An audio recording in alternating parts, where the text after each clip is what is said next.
somebody dump old tires on your property, or you just found them somewhere in the woods, this is how to use them to do something smart and that you'll love in the end.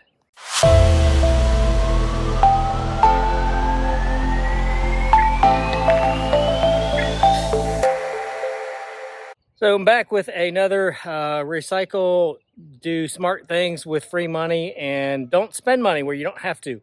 And sometimes you have things that are just not ideal, and sometimes ugly, and sometimes really old, and sometimes really old and ugly, but they're free. And so you're like, what can I do with them? I'm going to show you.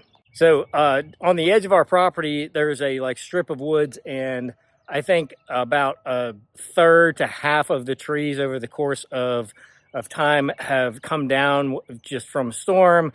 Some of them were the grader that graded the property, just kind of pushing them in the woods and leaving them there. And I have to look at it every day, and it drives me bananas. If you're like me and you're just like, something's got to be done, then you go do something and you find another project. So this is, you see that is one of the piles of trees that we pulled out. I don't know that the camera does it justice. We have 2 or 3 of these piles. I mean, it's ridiculous. I thought it was going to take a day. It took like 3.5 days to pull these out.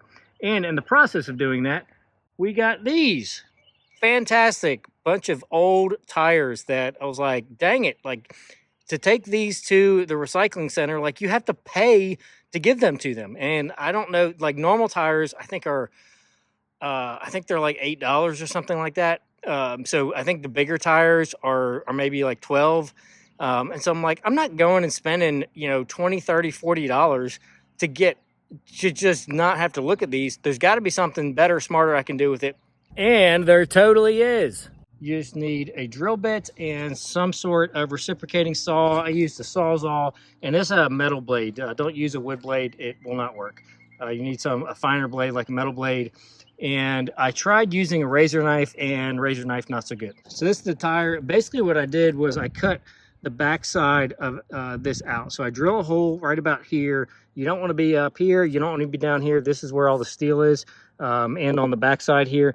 But right in here, this is just rubber. So just drill a hole somewhere in the sidewall here, and then you're going to need a little bit of elbow grease and work your way around the perimeter. I'll show you what it looks like. So this is what it looks like. It's not pretty, but this is going to be the side that goes down, so I don't really care. And the reason I do the side that goes down is if I had it the other way around, I want the roots and the water that comes in the top here, I want it to be able to go down in the soil. And if I had it like this, where I had this side covered up, obviously this area is going to be fine, but the area around here is going to have some root rot, and the roots are just going to get bound up in there for whatever you're growing. And so you flip it around the other way, and what it does is actually, like this one is a good example. So this basically forms a kind of a cone where the rainwater is going to come into the root ball and basically kind of be its own watering system, collecting the rainwater from around the perimeter, funneling it into the root ball of whatever you have planted here.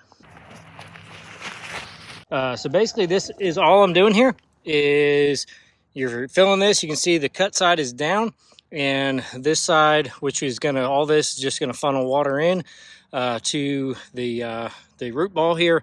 And basically what I did is I just dumped a bunch of dirt in here, and then I just used my hands and just pack it up in the sides. Doesn't have to be like super tight, but you don't want it to be where there's no dirt in the chamber under here in this area.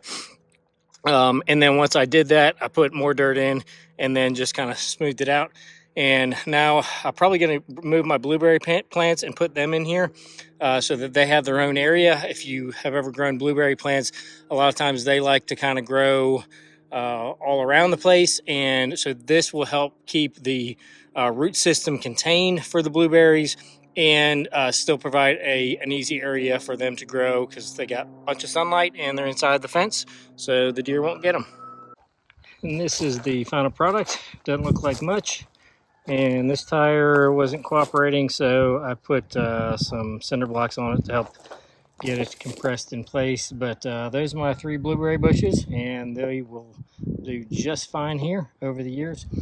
And you can see I've got just natural mulch, just ground up mulch chips. I actually have underneath the mulch chips, I got some coffee grounds from a local coffee shop and put those on there.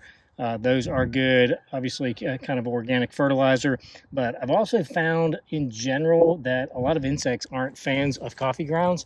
Bonus feature for today, talk about recycling. So this is obviously grass seed bags that I've used, and they are great for growing potatoes. And the thing with potatoes that I have a continual struggle with over the years is you always have like remnant potatoes, because the potatoes are a root and they just grow and they get hidden. And so with this, I've got slits. So this is a combination of straw, peat moss, and soil that's in here. The potatoes will have plenty of space to grow up out of these slits. And when it's done, I will be able to just empty the potato or the grass bags, and this provides filtration. This is a weed barrier, but it gives the potatoes the ability to grow inside, and it cost me $0 because I already paid for it. And because I use the grass seed, the end is actually cut open, so I just use some rocks to seal up the end. And so I'll literally just dump the potatoes out of the open end, sort through the soil, and then I will reuse the soil for next year when I grow the next round of potatoes. So these will take a few months to grow, and it's pretty much set it and forget it. I have reciprocating blade all up in my blueberries. Loving